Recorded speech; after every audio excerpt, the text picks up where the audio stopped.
आज दुनिया में अनेकों यूनिवर्सिटीज़ मौजूद हैं, पर आज दुनिया के टॉप यूनिवर्सिटीज़ की बात करें तो वो है कैम्ब्रिज यूनिवर्सिटी और ऑक्सफोर्ड यूनिवर्सिटी। पर आज मैं आपको एक ऐसी यूनिवर्सिटी के बारे में बताऊंगा जो पूरे विश्व में एजुकेशन की हब हुआ करती थी। ये थी नालंदा यूनिवर्सिटी, जो भारत में मौजूद थी।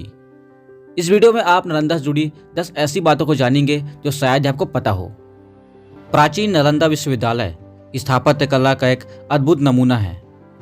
आपको जानकर हैरानी होगी कि इस विश्वविद्यालय में 300 कमरे, 7 बड़े बड़े कक्ष और अध्ययन के लिए 9 मंजिला एक विशाल पुस्तकालय था, जिसमें 3 लाख से भी अधिक किताबें थी। इस विश्वविद्यालय की प्रवेश परीक्षा बहुत कठिन होती थी। यहाँ द्वारपाल भी विद्यार्थियों की परीक्षा लेते थे और जो परीक्षा में पास होते उन्हें अंदर जाने की अनुमति होती थी, और जो फेल हो जाते थे उन्हें गेट से ही बाहर भगा दिया जाता था। यहाँ प्रवेश के लिए 3 परीक्षाओं से गुजरना पड़ता था। आपको जानकर हैरानी होगी कि इस यूनिवर्सिटी में 10,000 से ज़्यादा स्टूडेंट पढ़ाई करते थे और उनके लिए 2700 से ज़्यादा शिक्षक भी थे। नालंदा दुनिया के पहले इंटरनेशनल यूनिवर्सिटीज़ में से एक है, जहाँ सिर्फ भारतीय नहीं बल्कि विदेशी स्टूडेंट ही पढ़ाई करते थे। साथ ही यहाँ हॉस्टल की भी सुविधा थी। गुप्त वंश के सम्राट कुमार गुप्त ने 5वीं सदी में नालंदा यूनिवर्सिटी की स्थापना की थी। यहाँ साहित्य, ज्योतिष, मनोविज्ञान, कानून, एस्ट्रोनॉमी, साइंस, वारफेयर, इतिहास, गणित, आर्किटेक्चर, इकोनॉमिक्स, मेडिसिन समेत कई विषय पढ़ाए जाते थे। नालंदा यूनिवर्सिटी में हर्षवर्धन, धर्मपाल, वसुबंधु, धर्मकीर्ति, नागार्जुन, ह्वेनसांग के साथ कई विद्वानों ने पढ़ाई की। यहाँ से पढ़कर जब ह्वेनसांग चीन वापस लौटने लगे तब बौद्ध धर्म के प्रचार के लिए बौद्ध ग्रंथों के कई नोटबुक अपने साथ लेकर जाने लगे। उनके इस महान उद्देश्य को पूरा करने के लिए कई भारतीय विद्यार्थी भी उनके साथ जहाज में रवाना हो गए, परंतु दुर्भाग्यवश आधे रास्ते में जहाज तूफान की चपेट में आ गया।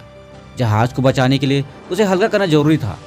जहाज के अधिकारियों ने ग्रंथों को पानी में फेंक देने का आदेश दिया। तभी भारतीय विद्यार्थियों ने जहाज से छलांग लगा दी और ग्रंथों का मोल अपने प्राणों से भी अधिक रखा। इस यूनिवर्सिटी की खास बात यह थी कि यहाँ लोकतांत्रिक प्रणाली से सभी कार्य होता था। कोई भी फैसला सभी के सहमति से लिया जाता था। सन्यासियों के साथ टीचर्स और स्टूडेंट की राय भी मांगी जाती थी। आपको शायद पता होगा कि नालंदा विश्वविद्यालय पर 3 बार आक्रमण हुआ था। पहला आक्रमण 5वीं शताब्दी में समुद्रगुप्त के शासन में हुआ था। यह आक्रमण हुणों ने किया था, जो सेंट्रल एशिया का एक ट्राइबल ग्रुप था। इन्होंने लूटपाट जरूर की पर नालंदा यूनिवर्सिटी को नुकसान नहीं पहुंचाया। दूसरा आक्रमण 7वीं शताब्दी में हुआ था। यह आक्रमण बंगाल के गौड़ शासकों ने किया था।